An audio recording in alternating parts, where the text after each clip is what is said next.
Ever since the dawn of our civilization, we've been reaching for the heavens. Our first manned rocket was a crude device. Far more advanced vessels would follow. But for 2 centuries, we stared longingly at the vast ocean of stars beyond our solar system, fearing them forever out of reach.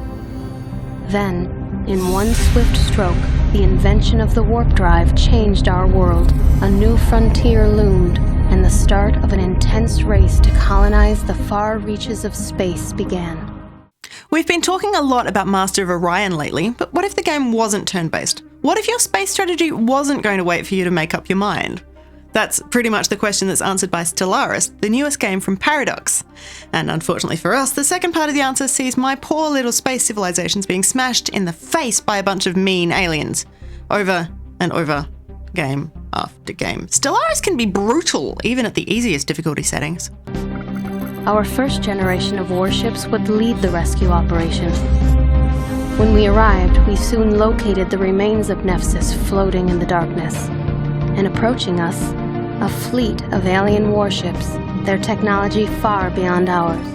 The core of the game is still a 4X strategy game. Explore the galaxy, expand your civilization, exploit the resources and the alien races that you find, and exterminate anything that gets in your way. The shift to a more real-time, however, brings some interesting changes to the formula. Building your colony ships and sending them out to explore is pretty much the same, but the differences pop up soon after that. Instead of waiting for things to finish, you can now build new ships at your starport, assemble a power plant on the planet's surface, and recruit ground troops to defend it, all at the same time. Another major change is when war inevitably comes to your corner of the galaxy. Rather than being shunted off onto a tactical battle screen, everything plays out in real time on the main galaxy map. And while it's impressive to watch both fleets smashing into each other, it's also kind of messy and a bit awkward. And frustratingly, you can't give specific orders to specific ships. But you can call in more ships to help, which means that you can turn a surefire defeat into a surprise victory. But it also means that your opponents can call in other ships, and then you're back on the losing side once more. All's fair in love and war, as they say, and this is just another wrinkle you've got to consider when preparing for battle. Unfortunately, it's not the only wrinkle in Stellaris. Think back to those typical 4X games where you can hand over control of a planet to an AI governor who can keep the place running while you're off exploring, expanding, exploiting, and exterminating. The same functionality is there in Stellaris, but again, it's a little bit different. You have to recruit your governors from a pool of characters. Each one can gain experience and get better at their job, which sounds great, until you realise that each time they level up, they're one step closer to an inevitable death, at which time you need to go recruit another one.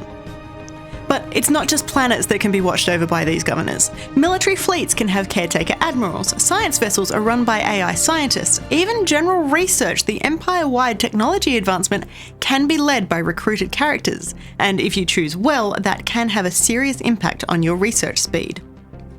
And of course, you're not alone in this galaxy. There are other civilizations dotted around the place, and you can interact with them in a number of different ways. You can, of course, trade bits and pieces to other groups, offering star maps in exchange for much needed minerals, or perhaps swapping energy credits for access through owned territory. If you want to improve relations with another species, try setting up an embassy. Most will respond well, but the more xenophobic races generally aren't too keen on the idea.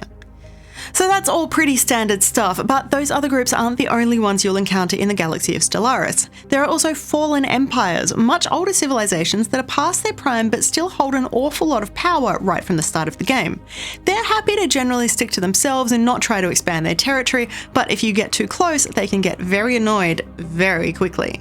Even when you can't see them, they might be able to see you. Remember, they are much older than you are with much better tech. So by the time you worked out that you've stepped on their turf, they could already be rather upset. By way of apology, I once tried offering a bit of just about everything I had to an angry fallen empire, and they declared war, regardless.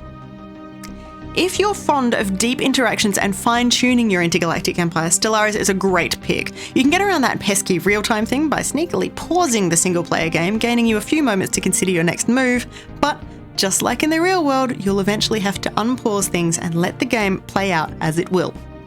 And unfortunately for us, that game generally played out with me getting beaten viciously without being given the chance to negotiate my way out of it.